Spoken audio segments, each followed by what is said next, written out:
Hello. In this video I'm going to talk about what is, in my view, as an ex-believer in Jesus for 42 years, I want to talk about the nonsense of the Nativity story. Just certain things that have occurred to me. And I think, why did this not occur to me during my 42 years as a believer in Jesus? Right, we've got the Roman Census, and apparently Joseph has to go back to where he's come from, his relatives, right, to register for this census, right? So he's going to Bethlehem, right? And I've been thinking about this.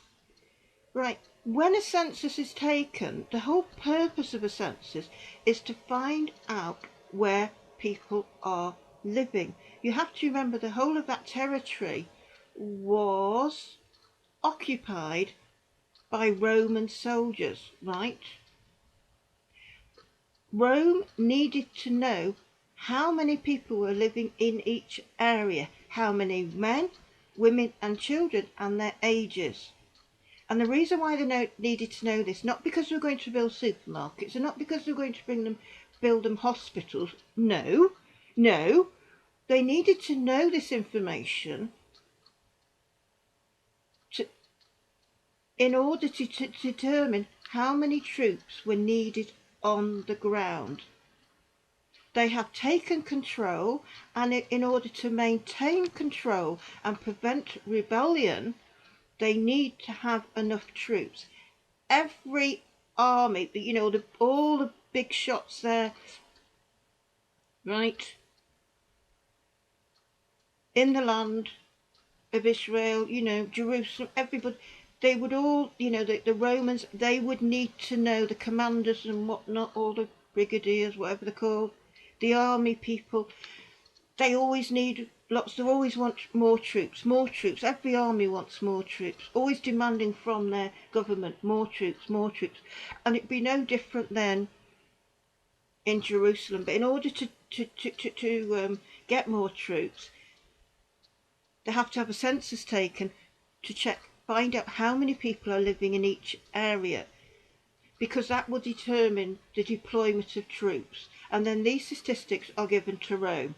And no doubt there will be some fiddling of the figures, right? Because every army commander wants more troops.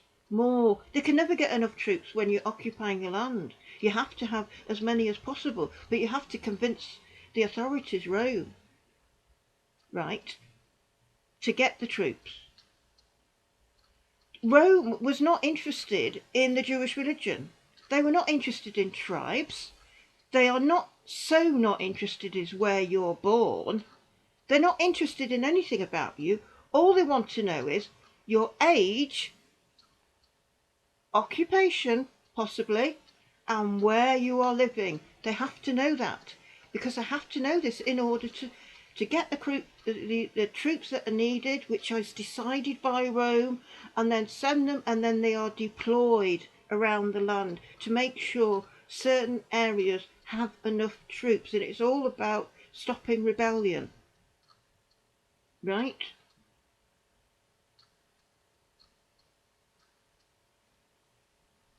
The idea of people, going across a country to register is ludicrous.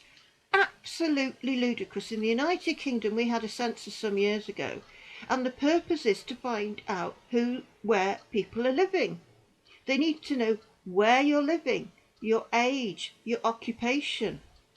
Now, for the British census, they asked a lot of details because they are planning hospitals. They need to know what's needed, planning ahead. They need to know the ages of the children and everything. They need to know where you are, how many people are living in certain places around the United Kingdom, the ages. They've got to plan ahead for elderly health care, things like that. They're not interested in where you were born. It's of no use whatsoever. The government's not interested in that. They need to know, where are you? What is your occupation? What is your age? So that I just don't believe. I think it's nonsense. There's no sense to it. There is no sense to it. This to me is something made up from somebody who likes writing, who is creative and is coming up with a story, right? Because it doesn't make any sense. So Joseph arrives in Bethlehem. This is supposed to be his hometown. Well, the way the Jewish community works all over the world, and it won't have changed, even though 2006, it won't change. It's exactly the same. As soon as you arrive anywhere in the Jewish community, somebody will see you. Somebody will see you. This is his hometown, remember. This is not LA, where you're arriving in the big city, anonymous city, with millions and millions of people, and you don't know anybody, and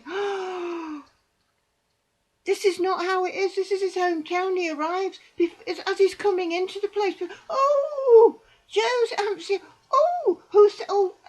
is this your intended?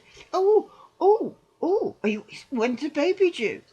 Oh, well, it's about now, I think. It's soon.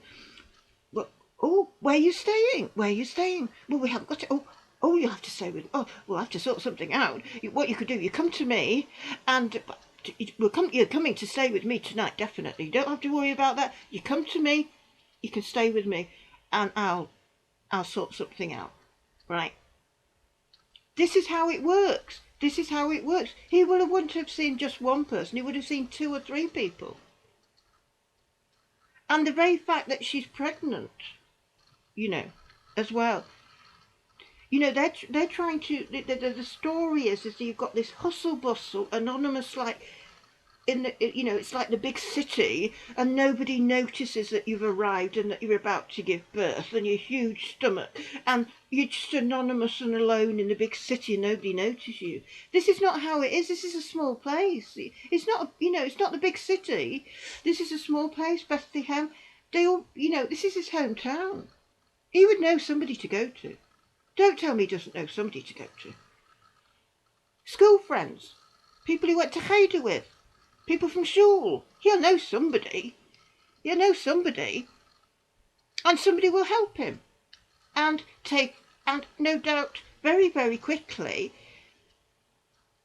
there'll be women involved, because he needs to find a woman to assist Mary to give birth.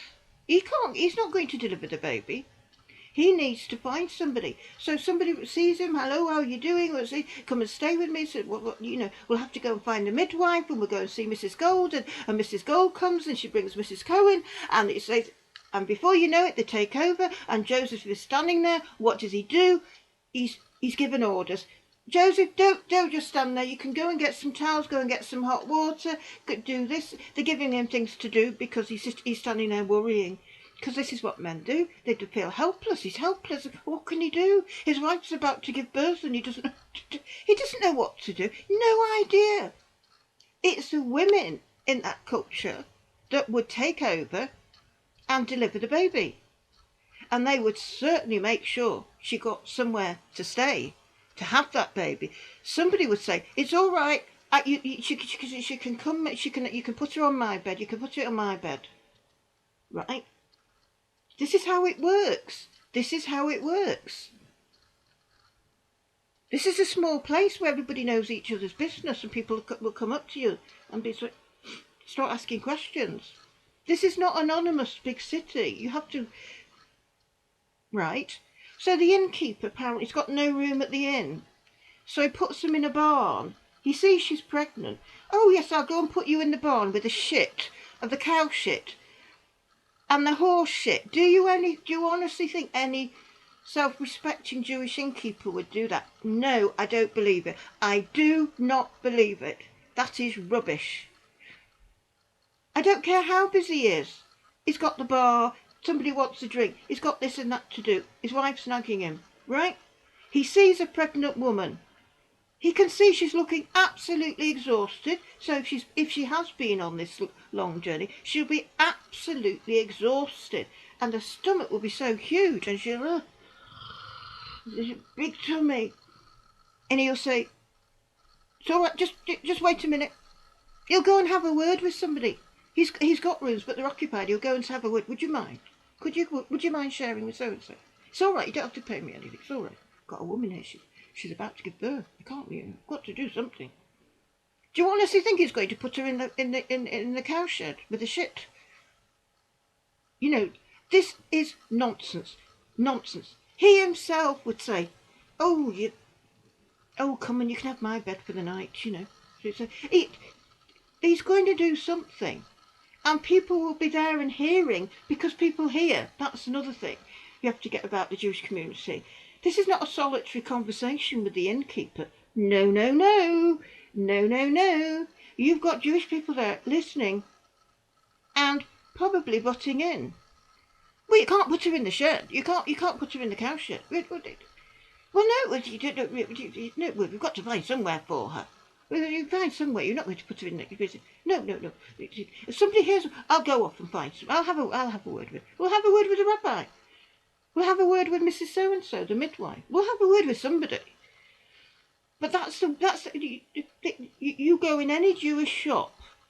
I'm telling you, a conversation is not private. We don't do private when we're having a conversation. Somebody's always listening, and they'll butt in. Excuse me, I hope you don't mind me saying, but... or they just come out and say it. Right. Because that's the way the community functions.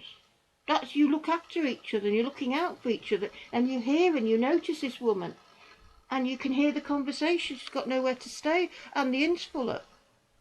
You're not going to put her in a barn or whatever. That is nonsense. I don't believe it. There is no sense to that. I don't buy it. I don't believe it.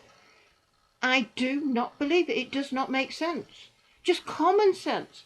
Common sense. It doesn't add up. And these thoughts have just occurred to me over the non-Jewish holidays, right, that have just passed. And I'm suddenly realising, and I feel such an idiot, that I actually believed all this. But it's a fairy tale. It's the stuff of Hollywood. I mean, you know, if somebody's going to, you know, they're writing the Gospels, whoever's writing it, this is not an impartial, investigative journalist who's trying to keep it balanced. You know, let's keep it balanced. And these Gospels are written by people that actually believe in Jesus. They believe he's the Messiah. So because they believe in him, it influences the way they write and what they write. And this to me is, and it's a wonderful story that people have got hooked into, and all the Christmas cards, and Mary's there, and the cow's there, and the sheep's there, and no sign of the midwife.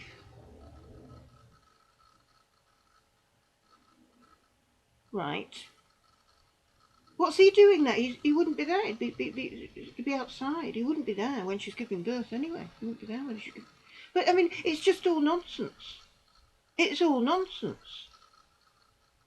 And I suppose it's devastating, because you suddenly realise all that you've believed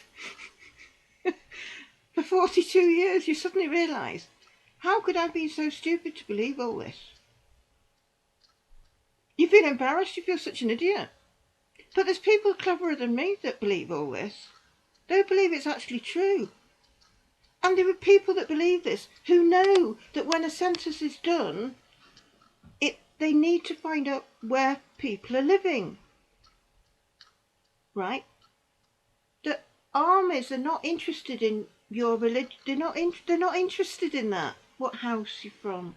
Are you descendant of so and so? No. Rome's not interested in that.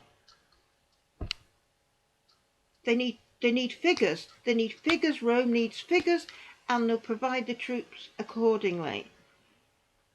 And these are my seasonal thoughts of the season that's just passed. And I hope you have found it interesting.